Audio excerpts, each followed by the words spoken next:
Give up. I won't give up. Okay.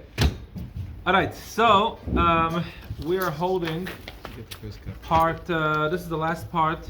Anyone else have any papers left? Because this looks like I just think that's going out. You have some over here. Hold on a second. No. You got some? Yeah. Perfect. Okay, you got it. Okay, everyone's got it.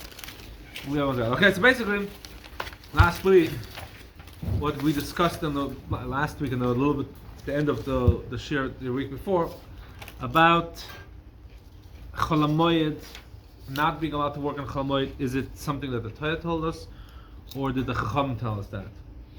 And what was interesting to see is that Rashi is one of the first ones that there was a commentary on the Gemarrah, and he was a posek. He paskened the halachas, and he says it's min Torah. That's what Rashi said. And then from then on, starting with the Rif and going on, they all said that it's midrabanan. That not being allowed to work on Chol HaMoed is not a prohibition that is written in the Torah. The Torah has psukim to hint it. The Torah has psukim to strengthen what the Chacham said that you're not allowed to work on Chol HaMoed, but the Torah itself does not have a problem with it. The Torah only strengthens the Chacham that the Chacham said he shouldn't work on Chol HaMoed. Why shouldn't he work on Chol HaMoed? Because it's a holier day. It's a Mikla Kodesh. It's a day that there's a holiness. It's sandwiched between the Yom Tovim, whatever the case is. So we said Rabbeinu Tam was Tosfos. He said it's the Rabbanon. Rambam, which was one of the first ones to really put all the halachas, just the halachas the way they are, he wrote it. So the Rabbanon is a clear halacha and Hilchos Shvius Yontif. Tosfos Rid, which was at the same time of the Tosfos of the Rambam, also writes the Rabbanon. The Ramban comes and made a compromise. Yeah, he says it's min Torah. It says if you're not allowed to work on Chol HaMoed, the Isser is min Torah. You're not allowed to work because the Torah told you. But how would you know if you're not allowed to do this type of work on Chol HaMoed? The Chacham will tell you what you are and what you're not allowed to do. And it brings a couple conditions. It has to be something that if you don't do it, if you don't work, you'll get lost. You'll be a major financial loss. Or it's something that you need to have for that yontif, etc., etc. So basically, the Ramban is the first one that brought a compromise. He went against everyone else that wrote that not working on Chol HaMoed is the Rabbanon. He said it's min Torah. When is it min Torah? If you're not allowed to work on Chol HaMoed, if all the conditions fall into place and you're not allowed to work, do the work on Chol HaMoed. If you do work, you're over on Torah. You're making a veda against the Torah. But to tell you, to understand what is or what and what not you're allowed to do, this is the Chacham came and told you. That was the Ramban.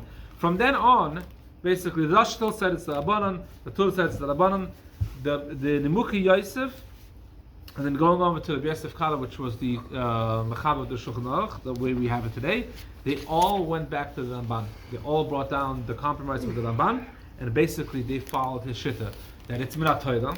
You're not allowed to go to work on Chol HaMoed because the Torah told you, but the Chacham will tell you in which conditions are you allowed to go to work. Which conditions will allow you to go to work? If it's a major financial loss, etc., etc.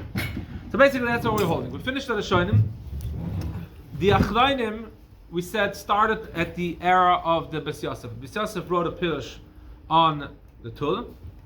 It was not long after that, not long after the Tul, and not long. It was a good 100 years after the Tul, but he wrote a pirush on the Tul, and then he wrote a Shulchan Aruch as the halachas, what we use today as a basis for halachas, how to use it, and etc.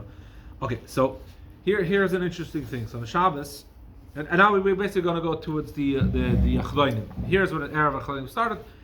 So on Shabbos, I was there's one of the things that Chitas teaches us. Chumash Tilam Tanya. One of the things that Tanya teaches us is a teaching that's not written. That when you open up a sefer, when you open up a book, you have to start from the beginning. You have to start from the intro. That I also wanted it before we learn Gemarrah. We should learn the intro of the Gemarrah, the Moveh Talmud.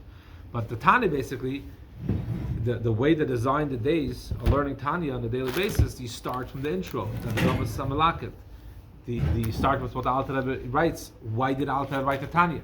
Because without that piece, it would be a little bit difficult to understand what does Alter Rebbe want.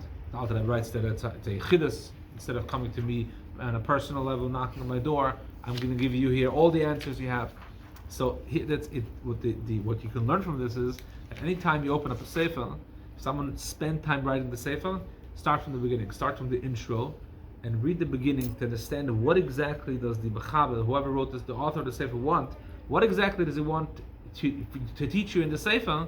Start from the intro. He will tell you.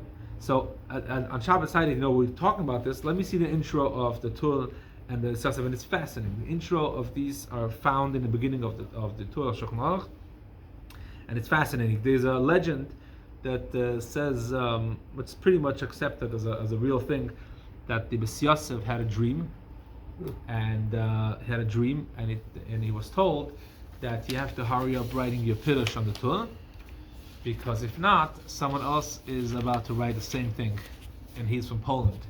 You see, the B'si Yosef was 1488 to 1575. The Ramah passed away 1572, 3 years before the B'si Yosef. The Ramah was much younger, but the Ramah was an Ashkenazi. He lived in Poland, in Krakow, and he started writing the same idea of the B'si Yosef. What was the B'si Yosef idea? So he writes in Akdam, what do I want to do with the Sefer? B'si Yosef writes at the Tul, when he brought down the halachas, which is right here, this is a copy of the Tul. Tul, when writes the halachas, he writes the way it is, and he doesn't give you the background, doesn't give you where it's from, doesn't give you the sources. So the B'si Yosef went and decided, let me bring you all the sources. Let me work it out with you, so when you come to a conclusion, you'll see where the conclusion comes from. That's exactly what the B'si Yosef does. He starts saying, where do we find this halacha? Kikos v'atoisus. This is where we find the toisus. And then the B'si Yosef brings you the way it went down, that the Rosh said, and the Ramban said, and the Nebuchadnezzar said. He brings it a whole thing. The Ramah worked on exactly the same type of sefer. He started writing a sefer on the Tul, and don't forget, the Ramah lived in the same time period as the B'si Yosef, but he lived miles away, oceans away. The B'si Yosef lived in Spain, and then he went over to live in Israel. And the Ramah lived in Poland. Traveling was an issue. Many times the Sfarim that someone wrote, they didn't print it. It was printed by their children or grandchildren. In the case of B'si Yosef, though, the Ramah received the B'si Yosef. The Ramah started writing the sefer, and in the middle of his Akdama, in the intro of his sefer, he writes that when I reached a certain halacha, hilchas chala or something, I received this beautiful thing from Dabon Shemoneh Agoda. He writes very, very beautiful things on the B'si Yosef, and basically he's writing that my work is not needed anymore. I have the complete thing is done. So he said, he continued writing and he changed a little bit, and he said the three reasons. One of the main reasons is that the B'si Yosef went according to a certain shittas. What we said last time, he went according to the Sfardish shitta, and how the Sfardish Rabbanim would paskin, and the Ramah would bring it how they received it from Baal HaTosfos sometimes. So basically, he brought the Ramah basically added every time the B'si Yosef says something, the Ramah brought down his own thing. Here in Chaim, we don't, in this particular siman, and see if we don't see it, but in the Tul itself, the Ramah has a sefer called Darkei Moshe, which was the same idea. He was adding things to the B'si Yosef. Anyways, so the Ramah, when he received the sefer of the B'si Yosef, and he went and he wrote his own. He went and wrote a little bit different. But basically, the Ramah agreed with the B'si Yosef. And how do we see it? We see it in the Shulchan Aruch. This is page 17. On page 17, the Shulchan Aruch writes a very short version of this entire halacha. On top of page 17, the Chol HaMoed, also b'ktsas melachas, mutar b'ktsas. Chol HaMoed, you're not allowed to do. You're not allowed to do certain melachas, and you're allowed to do certain melachas. Hago is the Ramah. The Ramah says, if it's when are you allowed to do? When are you mutar? When are you allowed to do certain work or certain type of work? If it's as the need arises, the Chacham allowed you gave permission to work. Basically, the Magen Avram explains this Ramah and explains that the Ramah is saying that Minat Torah is awesome. You're not allowed to do any work on Chol HaMoed Minat Torah. However, the Chachamim, whenever the Chacham decided certain instances, certain conditions, they said if those conditions are met, you can work on Chol HaMoed. Okay, that's pretty much, that was the end. Shulchan Aruch wrote down the halacha. The Ramah, which is how us Ashkenazim go according to follow, and he also wrote that Chol HaMoed you're not allowed to work in the Torah. But Chacham told you certain conditions you're allowed to work, and that's with that it's said. Stam, I just threw in the Bach. The Bach is here on the Tul. Bach is actually after the Ramah, but interesting, he made it onto the page of the Tul, and I was trying to figure out. That's actually the reason why I was reading the intro, because I was trying to figure out why did a Bach what was his merit that the Bach ended up on the same page as the two of the B'Siyasa, even though they are 150 years apart. So the Bach was a very big Talmud Chacham. He was also from Poland. He actually was also in Krakow after the Ramah.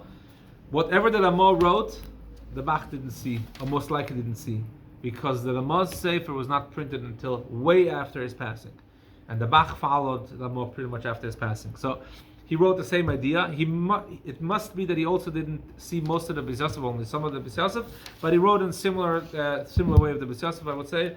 And he also writes that he brings the compromise of the Ramban, and he says that it's Mi'an Torah, not being allowed to work Chol HaMoed is Mi'an Torah, and the Chacham tell you in which instance you're allowed to work. And that's the end. The Alter Rebbe doesn't have any halachas in Chol HaMoed. It's missing from Tufkaf Lamed until, I don't know what, it's a 20, 30, 40 things are missing in the Alter Rebbe Shulchan Aruch. Because of that, Because it was burnt?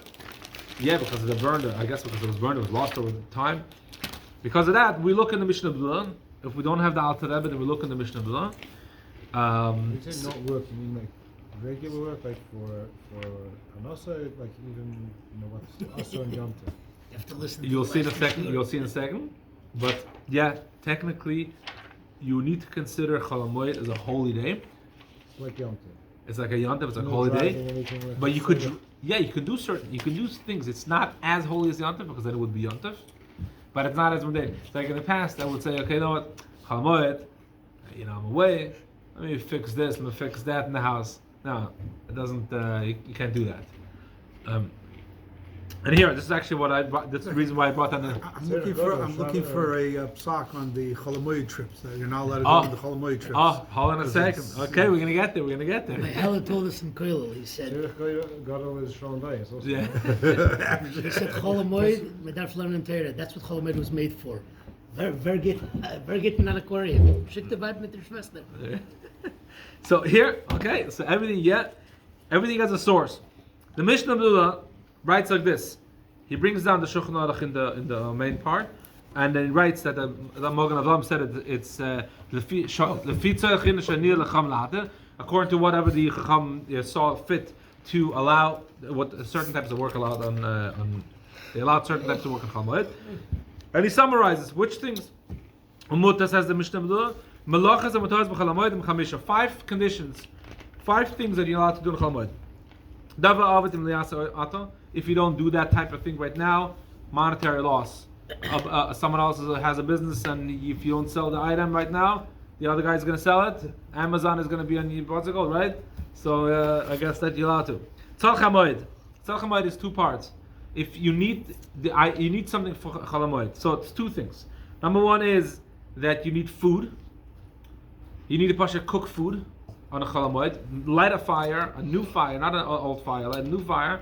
So then, if it's for food, says the Mishnah B'La, you're even allowed to hire a professional chef to cook the food for you.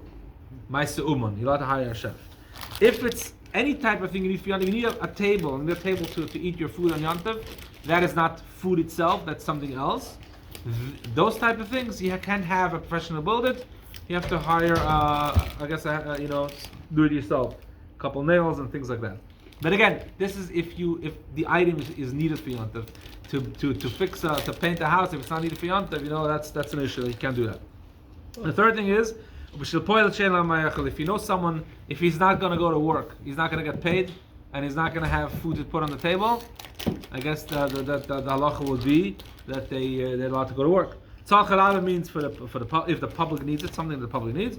And the Maseches and I don't know why he adds this, because this really goes into Chol HaMoed. But basically, anything that I really don't understand the last thing that he said, because it's included in Chol HaMoed. So I'm not going to do all of that.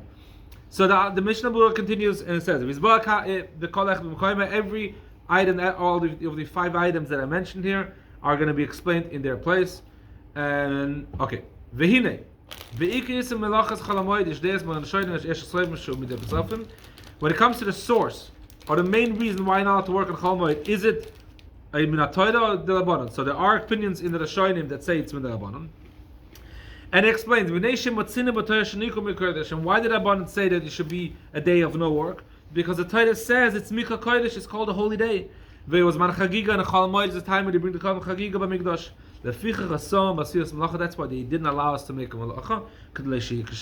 It shouldn't look like a mundane, a weekly day, which has no kedusha. So therefore, they did not allow us to make work. They didn't allow. Weren't machmir. They didn't go strict on us like Yontif itself. And they said that these 5 things you're allowed to work. Okay. Says the Mishnah Berurah, but many other poskim say disagree and says no, it's not midrabanan, it's minatayna. And now it's the opposite. The Torah tells you not to work, and the Chachamim are the ones v'hadi kilu b'kama devarim manal. And the reason the Chacham told us that those 5 things you're allowed to if those 5 things fall in place, then you're allowed to go to work.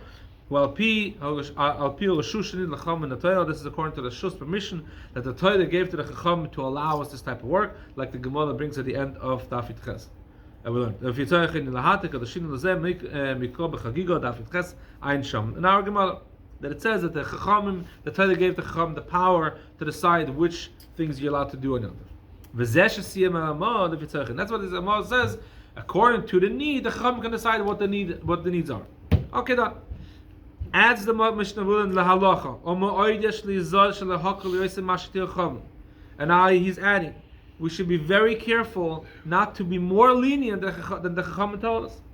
The Chazal said, like you mentioned, if someone does a malacha, if he's not allowed to, he is embarrassing, he is downplaying the Yom Tovim, the Chol HaMoed. Ki'ilu oived akum, he's serving idols. That's point number 1. So that the Chacham said many kulas, don't overdo it. Go according to what the Chacham tell you, but don't do more than that. Another point, you have to be mechabed Chol HaMoed. There's an inyan to sit and eat a meal on Chol HaMoed. Meichel, meaning eating, washing, b'mishter, and drinking ksus nekiah and clean garments. In our days, ksus nekiah means Shabbos clothes. Back in the days, they didn't have any clean garments; they only kept it for Shabbos. But nowadays, this pashut means that on Chol HaMoed you have to wear Shabbos clothing, which is something that I don't know why, but us it's not such a minhag. But growing up and in the Polish Welt, you see them in the park with the Steinmals and what's it called? It's that's a real thing. You have to wear Shabbos clothes. You shouldn't walk around like it's a weekday. He wore some kind of overcoat or some kind of a jacket of Shabbos. And basically, the last part of the Mishnah Berurah is basically telling you whether you have to eat wash and bread or not. And according to many opinions, you have to wash and bread and drink a cup of wine on Chol HaMoed. And in Sukkot, you have to drink 2 cups of wine. One of us is Masechtes Chagiga, one is of the. Yeah. But anyways, he adds in the Biur. The Biur was also written by the Chafetz Chaim, by the Mishnah Berurah, and here he added a lot more details. What does it say? According to the opinion of all the poskim, doesn't make a difference if you say it's from the Rabbanan Dalaisa. If you have a suffix whether you're allowed to do this thing or not, consider it a suffix Dalaisa, meaning consider it that you may transgress a Aveda min HaTorah. According to certain things that it's definitely Rabbanan, but if you don't know, if I'm going to do this type of work, I'm going to be over the Raisa of the Rabbanan, so you should have to be machmir and not do this type of work. Now, so basically, are you allowed to work in Chol HaMoed? Yeah, according to if you have certain rules to fall into place. But if those rules don't fall into place, according to all poskim, we said, then if you do go to work, you're mamish oiva min HaTorah. So therefore, the Mishnah Berurah says, be careful what you do. Don't overkill on the heta.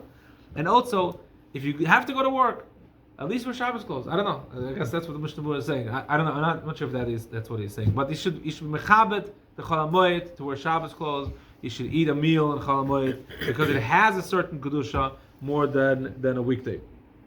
So now, he asked about going on trips, learning Torah. So we have to finish off with something that the Rebbe said. So I was researching this. I found in Zelickson has this, it's probably my fattest sefer on the shelf. As the although he mentions many different things. He brings the sources of the Rebbe speaking all over, whatever. He brings down. He's like an encyclopedia, walking encyclopedia of the Rebbe's Torah. So he brings 2 places.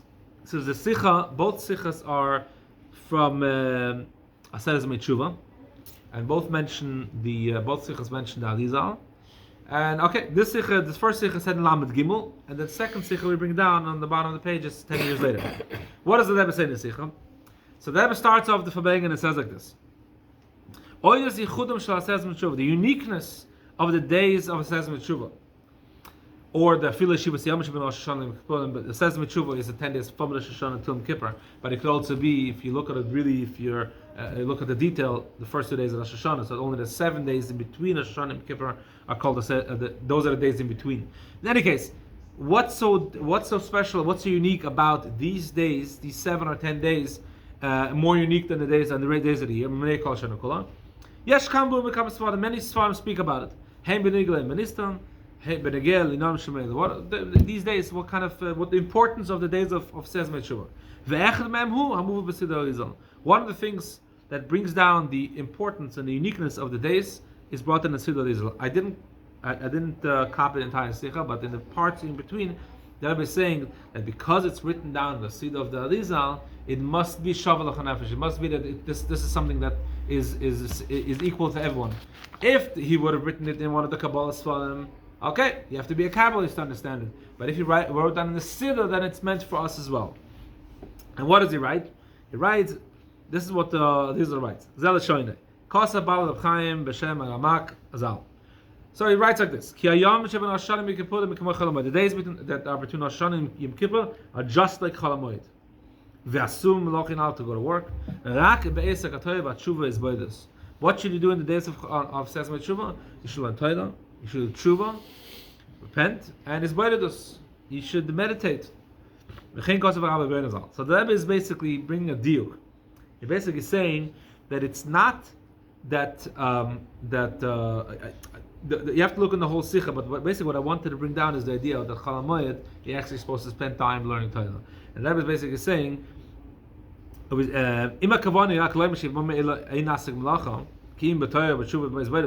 he wanted to say that in the 10 days of Tshuva, the Sezem Tshuva, all you should do is sit down and learn Torah and not go to work, say, I said it's Tshuva, don't work, learn Torah. Why is it bringing in Chol HaMoed? Why is it bringing Chol HaMoed? Well, the Rebbe is basically saying that Chol HaMoed has something very unique. Chol HaMoed is that just like Yontif, there's a Kedusha of Yontif, and because Yontif is holy, therefore you're not allowed to work.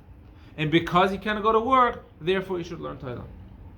We didn't give you Yontif, no work days, just to sit around and I don't know, do whatever. So the same thing as Chol HaMoed. That's what I was saying. The fact that we don't have work in Chol HaMoed, and because of that, because of that, we now have empty time. You're going to sit empty, do nothing. No, you have to learn more Torah and do mitzvahs. With tefillah and more down. It's a direct outcome of Chol HaMoed. So basically, not telling you that Chol HaMoed was created to learn Torah. Chol HaMoed is holy, and because of its holiness, you're not allowed to go to work. And because you can't go to work, what are you going to do? Go learn Torah. And that's what they're basically saying in the next part, basically that you have to learn Torah. Like you said, Zebel said, that Chol HaMoed wasn't made to go on trips. Chol HaMoed wasn't made to have a good time. Chol HaMoed was made the time, giving you off time to learn Torah. And it's actually brought that in Taisus, if you think about it. One of the things that Taisus brings down from Yerushalmi, that one guy said, if I had the power and someone would join me, I would take off this prohibition of working Chol HaMoed. Why would I take out this prohibition of Chol HaMoed? Because it said the whole reason why they gave us Chol HaMoed is to learn more Torah and to spend more time in Kedusha and holiness. Now that we see that the people are not doing anything, I might as well go to work. So basically, what should you do Chol HaMoed? Certainly learn Torah. Then the next sikha is just an akuda. The Rebbe says such a powerful thing. With the Arizal brings down that the days of Sezem Tshuva, just like Chol HaMoed, he wants to say like this. He wants to mention, he wants to bring out the greatness of the days, which is Chol HaMoed. What's Chol HaMoed? A Yid takes a weekday. You have the power in those days, which is a weekday, you're allowed to drive, you're allowed to cook, do everything. You have the power to make it holy. Chol HaMoed means take Chol and make it Moed. So, therefore, we should, at least, if you go on a trip and you have no choice and Shalom Bayis and whenever you go on a trip, I remember from whenever I remember, I should do it myself as well. My father, whenever we went on a Chol HaMoed trip, always take a sefer. There's never a time where the kids played. He opened up the sefer and learned. It's like something we can learn. And if we do have to go to Chol HaMoed trip, bring some kedusha, some holiness into the Chol HaMoed trip. That is about Chol HaMoed and working. I wish it was like Mashiach should come soon. We shouldn't have to go through this entire suffix. Amen. Very interesting. Back to the regular program. Yud Chesam and Aleph on the bottom. Last 4 lines. Okay, last 4 lines of the Gemarrah Yud Chesam and Aleph. The Mishnah on Daf Yud Zayin and Aleph brought down like this. One second. So long.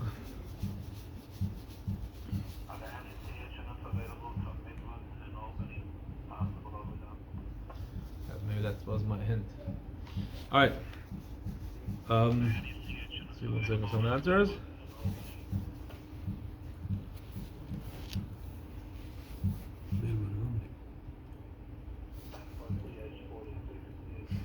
Okay, covered. Okay, so we're going to learn to whoever that needs help. So before Shlema. Okay. So the Mishnah says like this. The Mishnah said in Daf Yud Zayin, the Mishnah said like this, that Shavuos, if Shavuos falls out on Shabbos, we have a problem. What's the problem? Where Tzaddikim that teached when they learned the Torah, it says that about the Yom Tov Shavuos, it says Memocharas Shabbos. It says the Sunday. Memocharas Shabbos means the morning after Shabbos. That's when Shavuos happens. We know Memocharas Shabbos means the day after we finish counting the 7 weeks. But when they translated Memocharas Shabbos, it said literally Shavuos always has to fall out on a Sunday. That's what the Tzaddikim say. So the Chachamim went in order to take away from that, to not give heed and to not to even pay attention to that translation at all. The Chachamim went out of the way and said like this: on Yom Tov, you can bring all those kabbanas you can bring only the kabbanas of that Yom Tov. You can bring the Chol Chagiga. So when you bring Chol Chagiga on a different day, Chol HaMoed, that day is called, like we said, Yom Tevoyach, a day of festivities of bringing kabbanas. Here's the thing: if Shavuos is on Shabbos, so now you're going to come on Sunday and bring kabbanas, and everyone is going to be dressed festively, and the Kohen Gadol is going to come with his Shemayna Begadim, with his 8 garments, and everyone is going to come. The Tzaddikim are going to say, you're going to see this, and they're going to say, aha, you see? Just like we said, Shavuos is on a Sunday. See, everyone is coming to Beis HaMikdash, everyone is bringing the kabbanas. Therefore, the Chacham said, we play it down. Play everything down. Usually, on the days after Shavuos, the first couple of days, you're not allowed to do a hesped, you're not allowed to do eulogy, all different types of things. And the Chacham said, if Shavuos falls out on Shabbos, that Sunday would change the halachas. The Kohen Gadol, what does the Mishnah say? The last 4 lines of the Mishnah in Yud Zayin. Moedim, they agree. Shim Chol Aliyah B'Shabbos. If Shavuos falls out on the Shabbos, Shiyom Tevoyach Achar Shabbos, that the day of the festivities of bringing the kabbanas is the day after Shabbos, Sunday. And that day, Ein Kohen Gadol Mislavish B'Kelev. The Kohen Gadol does not put on his 8 garments. Umotarim Behesped, he's allowed to eulogize. Ubetain, he's allowed to fast if it's time to cholam or whatever kind of fast you want to do. Why? In order to just not pay attention to the tzaddikim that say that Shavuos always falls out after Shabbos. Therefore, we change the order and we do things that we usually are not allowed to do. So the Gemarrah says like this: Yud Chesam and Aleph. 4 lines in the bottom. Okay, 5 lines. You're allowed to eulogize on Sunday after Shavuos. So the Gemarrah story of we learned in Maisa, a story. Umeis Alexa Belud, a certain Talmud Chacham named Alexa died in the city of Lud.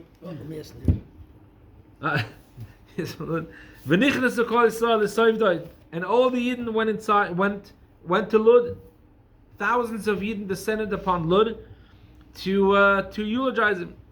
And this was Sunday, after Shavuos. Apparently, this was after Shavuos. Sorry, it wasn't Sunday. This was after Shavuos. This was the day after Shavuos, not Sunday. This was the day after Shavuos. And Abdafin did not allow him to eulogize. Why? Because it was Shavuos. Yontif Salkadaitach, was it Mamish on the day of Shavuos? On the day of Shavuos, you're not to eulogize. If Yontif Mikasi, if it would be on Yontif, would people come to the eulogy? It was the day of festivities after Shavuos. So Shavuos was whatever day Shavuos was. This was the day after Shavuos, and that's the day they're going to eulogize him. And here, the Tafan said, no eulogy. But if that's the case, we see that now Mishnah, we see that that you're allowed to eulogize on the day after of the Yontif. So that's exactly what the Gemara answers.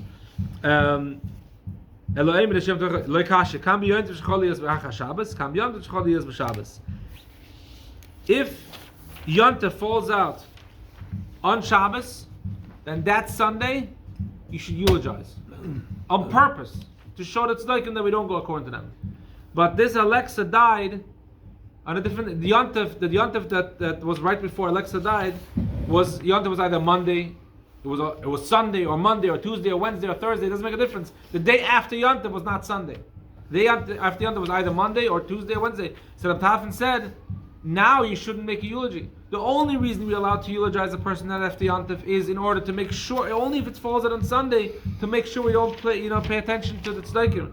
But if the day after Yontif falls out on Monday, Tuesday, Wednesday, Thursday, Friday, no problem. You can't eulogize, and therefore they didn't allow to eulogize. Okay, that's technically the end of Gemarrah Chagiga, because this is the last thing that it speaks about Chol HaMoed. Now we go into a whole new sugya, a whole new thing, Tuma Tahara, pure and impurity. Gets a little bit. This gets a little bit more difficult. Not too difficult, I hope. But it's different. It's not as it was before. So yeah. So two reasons why Chagiga speaks about Tuma Tahara.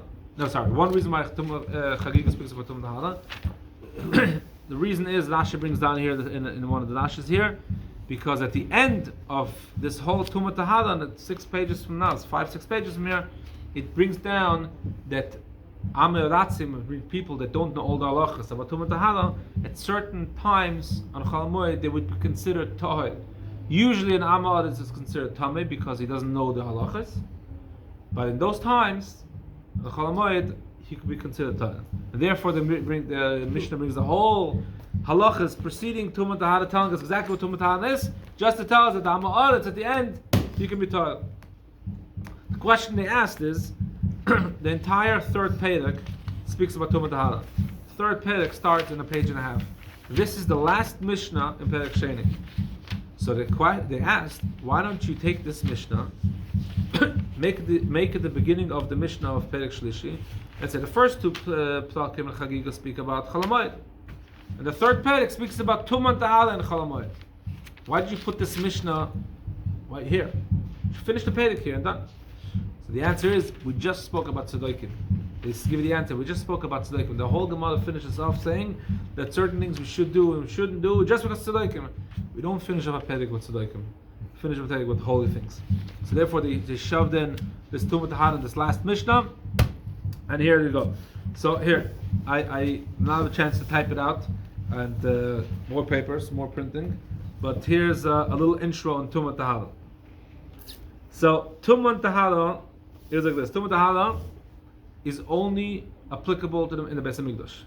Why? Because today it really doesn't make a difference so much. Tuma Tahara is only applicable in the Beis HaMikdash. Because if you want to, the Rebbe didn't let anybody into 7 after you Shvat that didn't go to mikvah. But anyway. but that's the okay. It's a tzaddik, so that's about it. Sorry, okay. Tuma Tahara is only Beis HaMikdash. You want to eat a kalban, you want to walk into the Beis HaMikdash, Tluma, Maisa, Sheni, etc. All these separate things you have to do with, it has to do with Beis HaMikdash. You have to be taught. Chulin, eating regular food that has nothing to do with kodesh, you're allowed to eat as a tameh person. You're allowed to eat food as a tameh person.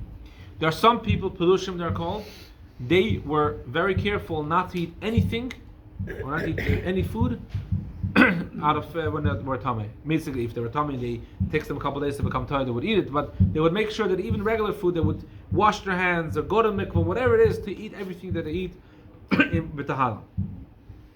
Okay, what makes someone tameh. So two things make bring tuma: a person and an animal. An animal, I'm including also creatures, shlotzim, creepy crawlies, as my kids call them, right? So a person makes someone else tameh. Person dies. He's considered a via vaisa tuma. He's the grandfather of all the tumas. He's the highest level of tuma. A person that touches a dead body is the next level of tuma. Is an ava tuma. It's the father of the tuma. And the next person that touches, if a ava tuma touches another person, then that person is called rishon tuma, number one of tuma. Now here's where being matama people stops. A via voice, the body, a dead body, can make as many people tameh. The ava tuma can make as many people tameh. The rishon tuma, the first generation of tuma after the father, can only make food and drinks tameh. Okay, dead body of via voice. Ava tuma is the first person, a living person that's touching him. Next person that's touching the ava tuma is called the rishon tuma. The rishon tuma cannot be metame another person. It can only be metame oichlin and mashkin, food and drinks. Okay. All right. So a person, animals also. What type of person? So we have a dead body. We have a first person that touches. We have a person that is a nida, a woman in her cycle, or a man that has a zav. We don't have that today, but those people are also tameh, and they're considered ava tama, I believe. They're considered the father. Yeah, they're considered the ava tama. That level. That's not a via voice. They're not a dead body, but they're ava tama. So a nida person touches another person, it becomes tameh. Etc. So behema also, you have a dead body of a regular animal doesn't make you tameh. A dead body of an animal, even a kosher animal, makes it tameh. If a carcass of an animal, a sheretz makes it tameh even alive. A sheretz is one of these 8 shlotzim that the Torah talks about. These creepy, the little creatures that. Not really creepy crawlies though. Huh? Not really creepy No, crawlies. the It's a frog, is a mole, and some other things. Yeah. animals that How can a person crawl say, on the ground. How can a person say Torah if a kosher dead animal that was shechted makes a person tuna? No, it's not shechted. It's like roadkill. Oh, is that what you're talking about? nevela. Oh, okay. Nevela, yeah. Sorry, so not a shechol, yeah. Thank you. And now, from the other end, who can become tameh? A person and kalim, food, kalim in clothing, cups, items, and a person can become tameh. How does a person become or items become tameh? If they were washed. If a fruit was washed in water, then the fruit can become tameh. If the fruit was never ever touched water, then it would never become tameh. That's called machshirin. That's called making it ready to become tameh. Okay, so now we had aviyah by satuma. There's two lashonis the Gemarrah brings down. It says there's a lashon of tameh and a tameh of pasul. When it comes to Tuma Tahara, of pure and being impure and being pure, there's two lashonis, tameh and pasul. Tameh means that you are tameh and you can make something else tameh. Pasul means that you are tameh but you can't pass it on. You're done. So there's actually 6 generations of Tuma. Grandfather, father, and then 4 generations. So Aviyah Bais Tuma is the dead body. Ava Tuma, we said, is that the person touches the dead body. Ava Tuma is also like we said, a nida, or zav. Then there is a rishon, the Tuma. If a person touches a person that touched the dead body, okay. Second generation, we said, doesn't go on people, only goes on food and on garments and clothing. So, sorry, not garments, only food and drinks. So Shein Tuma is if a person that's additional Tuma touches some food, that food becomes Tameh. Okay? Here is what the Gemarrah is going to speak about, is about Yadayim, hands. What if a person touches a additional Tuma? Dead body, number 1, Ava Tuma, additional Tuma. Now I touch this additional Tuma. That only it. Technically, yeah. So technically, goyim don't have tuma, yeah. But when I discuss that difference right now, basically what the Chacham are trying to say is that hands, they added a prohibition, yodayim, hands. Now what? that if your hands touch a person, that touched a person, that touched that body, meaning that body first generation, Ava Tuma second generation, Rishon Tuma third generation, the fourth person comes and touches the third generation, so Minat Torah, it's no problem. The Chum said, we're going to add something here. The Chum said, now you consider it, your hands are Tummy. Technically, Minat Torah, there's no such thing. If your hands touch Tuma, there's no such thing. Rishon. Yeah. There's no such thing. If your hands touch something, that entire body doesn't become tummy. If I touch a dead body just with a pinky, my entire body becomes tummy. There's no such thing. Just the pinky becomes tummy. Here the Chum added and said, look, we are going to add this concept of yadayim, of tumas yadayim. So therefore, we say it's limited. Only your hands become tummy, and therefore, in order for them to be purified, there's a few different ways. Certain things you just wash your hands. Certain things you actually have to toivel your hands. You have to go to mikvah and dip your hands in a few times. And that's basically the ways. That's what Mishnah is talking about. The Yadayim become what? Shlishi, They become sheni. They become sheni. Now, in sheni, there's also this. Chulin, a regular piece of bread, can become shein in the tumah, become the fourth generation shein in the tumah. That piece of bread cannot go on and make anything else tamei. We could make tamei. You cannot just make another piece of bread tamei. Chum said, or the Torah said, I think Chum said that that we're gonna add one strict thing about truma. Truma is a certain level of kedusha, and we're gonna say that the truma is the first tithing of the fruit that you get in the field or the wheat. So that we have to eat it even with more kedusha. I'm adding that if a person's hands that touched a person that touched the dead body touches truma, it'll become tummy. Or if food that is a shein in the tumah, a piece of bread that's a shein in the tumah, that piece of bread would not make another piece of bread tamei, but truma it would make it tamei. Okay, and then Tuma stops. Tuma cannot pass on any Tuma. So at this point, the Tame part of Tuma would be called a psul, like we said before. If you can't pass on the Tuma, if you can't pass on the impurity, it's now called pasul. Kodesh is a Kalban. Kalban has almost the highest level of Kedusha, and here we say that Teruma can pass on to Kodesh. He can make another, only Kalban he can make a Tama. This is an additional strictness that he added on Kabbalah. So again, we have Aviyah Vestum, the dead body. First person that touches Tame, that's the Ava Tame, that the first generation, second generation cannot be a person, but the Chum added it can be hands of a person. Fifth generation it could only be Tluma, and sixth generation can only be a Kalban. The Mishnah here is basically, one more thing.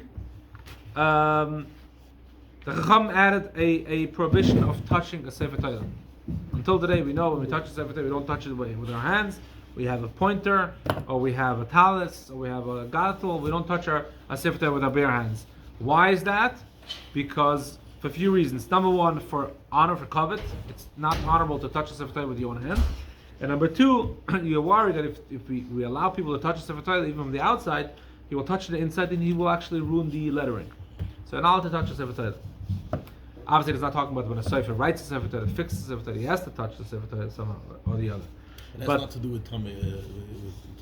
This is the Chacham added and said, we're putting on this prohibition on touching the Sefer Torah, and we're going to make you a tummy. We're going to make you become tummy. What kind of tumah? A sheni tumah. You cannot make any other person tummy. It's like not a punishment, but a siag. It's a boundary. It's a boundary. Another thing that they said was there's a concept called Yadayim Stam, which is what we go according to today. Before we eat bread, we wash our hands. Why? Because Yadayim Askonius, and our hands are busy touching things, and we don't know what to touch. So therefore, by bread, we make a thing. We wash our hands. Why bread? So a very simple thing. Bread was a thing in the Beis Hamikdash. The Kehanim had a thing to eat. When they were eating Tluma, they had to always make sure that they're pure. What's Tluma? 90% of the Tluma was bread, because the Leishis, the Ganacha, was always from wheat. Most of the Tluma was made out of wheat. So the Kehanim always washed their hands. So it says in Mishnah and other places that we kept washing our hands today to remember the Beis Hamikdash and to prepare ourselves for Mashiach Tzidkenu. When Mashiach is going to come, We wash our hands for thousands of years in Golis. We wash our hands before we eat bread, just to remind us of the Beis Hamikdash, and also to make sure we don't forget about this halacha that we have to eat bread in Tahara. And bread is the main part of a meal. That's why we eat bread. We wash our hands to eat bread. So these are the three things that Chacham added. Hands become tamei if it touches additional tumah. It added that if you touch a sefer Torah, become tamei, and washing hands before eating anything. That's Daim Stam. And I guess we will go into the Mishnah. Also before dipping in, also it's supposed to. Yeah, but that's Maseches Chagiga is going to bring about Pedas, dipping in Pedas. Wet. Rebbe is doing one chapter of Rambam. This is the start of it. Yeah. It is started. Oh. washing your hands. Oh, yeah.